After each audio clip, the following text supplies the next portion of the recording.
अच्छा तो आज तुम्हारा रोजा है। बेटा एक काम कर, असलम भाई को इसी बात पे एक गिलास ठंडा पानी पिला।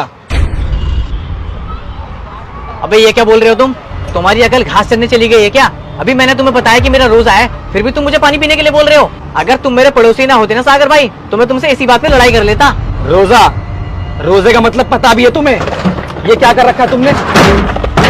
गत्ते के अंदर ये पत्थर छुपा रखा है। अरे रोजा रख के बेईमानी कर रहे हो, वो भी चंद पैसों के लिए। शर्म आनी चाहिए तुम्हें। हाँ तो ये पत्थर बच्चों ने गलती से रख दिया होगा। और वैसे भी तुम कौन सा मुसलमान हो जो मुझे रोजे का ज्ञान दे रहे हो? पैसे दो मेरे, घर जाऊं मैं।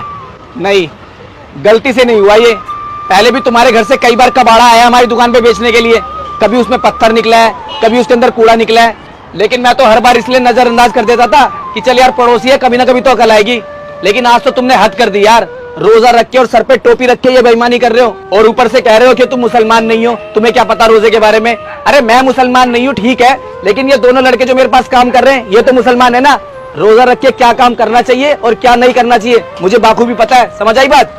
सेठ जी बिल्कुल ठीक कह रहे हैं। माना कि ये मुसलमान नहीं है, लेकिन दिल के बहुत अच्छे इंसान हैं। ये हमें और हमारे धर्म को बहुत अच्छे से समझते हैं और रोजे के टाइम हमारे लिए फल लेके आते हैं और नमाज के लिए वक्त भी देते हैं।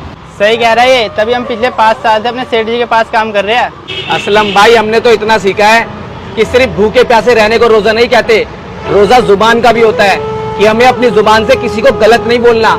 रोजा नजर का भी होता है कि हमें अपनी नजर को बचा के रखना है, किसी पे गंदी नजर नहीं डालनी।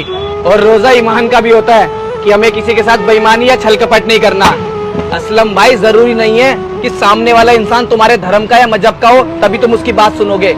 अगर कोई तुम्हें अच्छी बात बता रहा है तो उसको सुन लेना चाहिए। और अब तो तुम्हें समझ में आ गया होगा ना कि मैं तुम्हें पानी पीने के लिए क्यों बोल रहा था, क्योंकि रोजा रख के तुमने बेईमानी कर ली तो मुझे नहीं लगता कि अल्लाह ताला तुम्हारा रोजा कबूल करेगा। बाकी तुम्हारे 5 किलो के 40 के हिसाब से 200 रुपये हो गए। ये लो 200 रुपये। वैसे सागर भाई बात तो तुमने बिल्कुल ठीक ही बोली है। और सच बताऊं तो मैं अपनी गलती पे शर्मिंदा भी हूँ। हो सके तो मुझे माफ कर देना। लेकिन सागर भाई मेरी बस एक गुजारिश है तुमसे, ये पत्थर वाली बात ना आप किसी को बताना मत, वरना मेरी बहुत बेइज्जती हो जाएगी। और भाइयों प्लीज तुम भी मत बताना।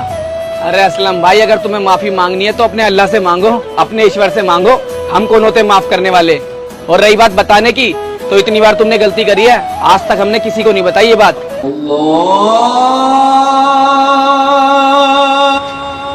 जाओ बेटा अजान हो रही है, नमाज का वक्त हो गया, तुम दोनों जाके नमाज पढ़ लो जाओ। अरे सेठ जी थोड़ा काम रह रहा है, इसे पूरा करके पढ़ लेंगे। अरे बेटा कोई बात नहीं, थोड़ा सा काम रह रहा है ना, मैं कर लूंगा यार, वैसे भी खाली बैठा रहता हूँ मैं।